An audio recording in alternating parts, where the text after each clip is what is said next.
This resource provides an algorithm to solve a multi-step equation. This is a skill that is frequently taught in college-level algebra. We first define algorithm. We discover the basic premise behind the equation-solving algorithm. Next, we explore the algorithm. We then see the algorithm in practice, looking at two examples. We finish by reviewing the algorithm and provide some good general advice. As defined by dictionary.com, an algorithm is a set of rules for solving a problem in a finite number of steps.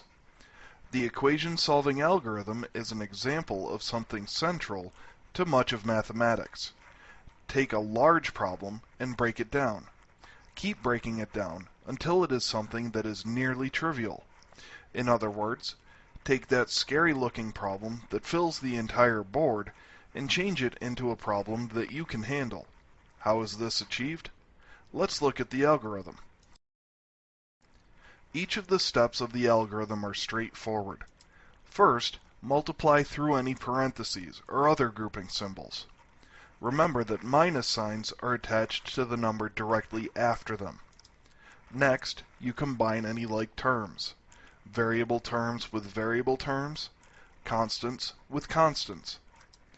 Then you eliminate the smaller variable term.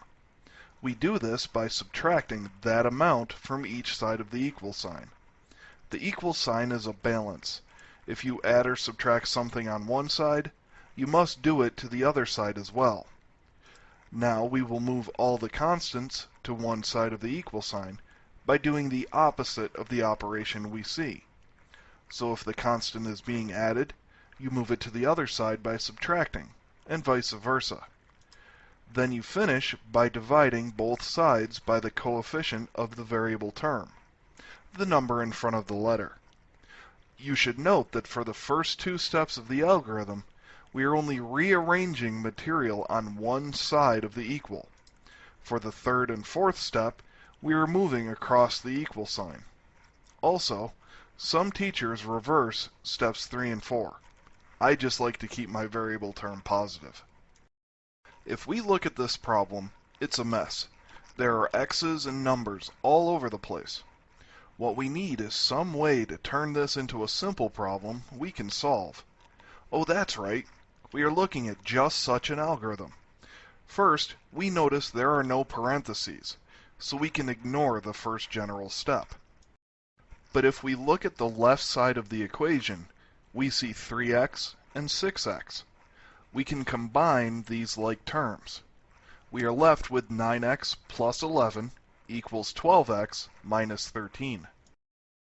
Now, we note that we have x terms on both sides of the equal sign. We want to eliminate the smaller of those variable terms, so we will subtract 9x from both sides of the equation. On the left side of the equal, we are only left with 11, and on the right, we are left with 3x minus 13. Since all our variable terms are on the right side of the equal, we will move the constants, the plain numbers, to the left side. So we have to get rid of a minus 13. To do this, we will add 13 to both sides. Now we have 24 equals 3x. To finish, we divide both sides by the 3 that is in front of the x. So our final answer is x equals 8. Now let's look at an even more complex example. Wow, this equation is frightening. Let's try to break it down. First, we will distribute through the parentheses. We multiply the 4 outside the parentheses by everything inside the parentheses. We are left with 20x plus 8 plus the 7 we originally had equal to 13x plus 50. Now we look for any like terms. We can combine the 8 and 7 on the left side of the equals. We are left with 20x plus 15 equals 13x plus 50. Since we have variable terms on both sides, we want to eliminate the smaller amount. So we will subtract 13x from both sides of the equal sign. We are left with 7x plus 15 equals 50. Since the variable is on the left, we need to get the constant to the right. We see a plus 15, so we will subtract 15 from both sides. Now we have 7x equals 35. To finish, we divide both sides by the 7.